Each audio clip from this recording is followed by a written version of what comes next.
News के प्रायोजक हैं global physiotherapy speech and hearing clinic. हमारा पता है मखदूमपुर हरसेर मस्जिद के पास, गोरोल चौक, वैशाली, बिहार।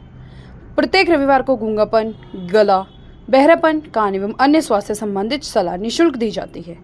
यहाँ लकवा और दर्द रोगी के लिए विशेष सुविधा उपलब्ध है। एक बार अवश्य मिले। पटना, मुजफ्फरपुर, महुआ, दरभंगा जा जाकर हो गए हैं परेशान, तो global physiotherapy speech and hearing clinic गोरोल आइए, हर दुख का है समाधान। आइए निराश होके, जाएं खुश होके। प्रदूषण केवल इतना नहीं है कि हाँ भाई हम हवा की बात कर रहे हैं। ये प्रदूषण जो है हमें जल, जमीन, वायु, हर एक पे, तीनों पे काम करते हुए ही हम पूरा का पूरा पर्यावरण जो है वो बेहतर कर पाएगा, क्योंकि सब चीजें जुड़ी हुई है। एक चीज में खराब होती है तो आप सोचिए कि उसका असर बाकी की दोनों चीजों पे होने वाला है। आपका जल खराब है तो आपकी वायु, आपकी जमीन खराब हो जाएगी।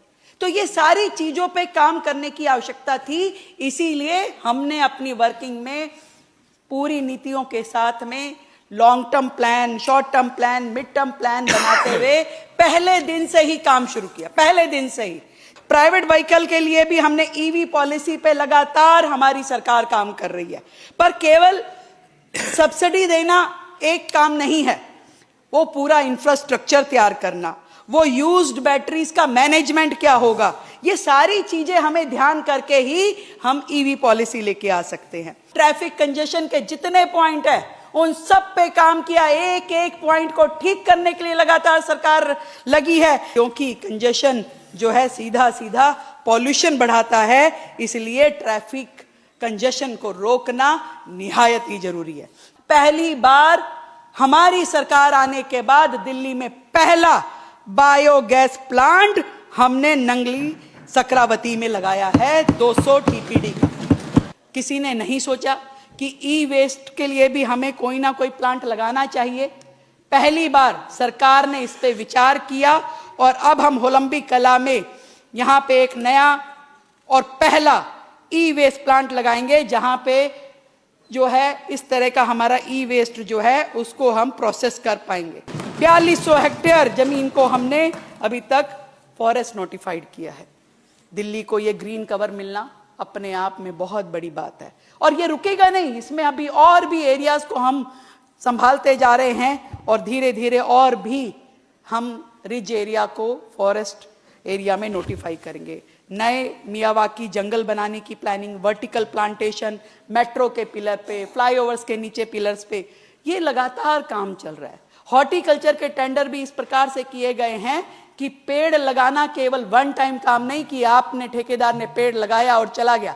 अब टेंडर की सारी प्रक्रिया हमारे मंत्री जी ने इस प्रकार से कराई है कि जो एजेंसी आएगी उसी को साल भर उस प्लांट को संभालना होगा, और इस तरीके से जिम्मेवारी फिक्स की जाएगी दिल्ली को हरा भरा करने के लिए।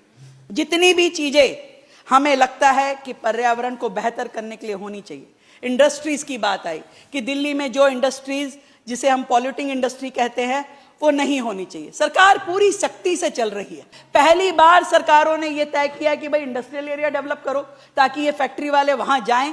तो ये सारी चीजें वाइस वर्सा जुड़ी हुई हैं। मैं सच में ये जरूर बताना चाहूंगी कि हमारी सरकार ने जिस तरीके से पहले दिन से काम करना शुरू किया, मिंटो ब्रिज कैसे इस बार पानी वहां नहीं रुका, उसका समाधान निकालने की कोशिश की, और इस बार दिल्ली ने देखा कि मिंटो ब्रिज पे वाटर लॉगिंग नहीं हुई।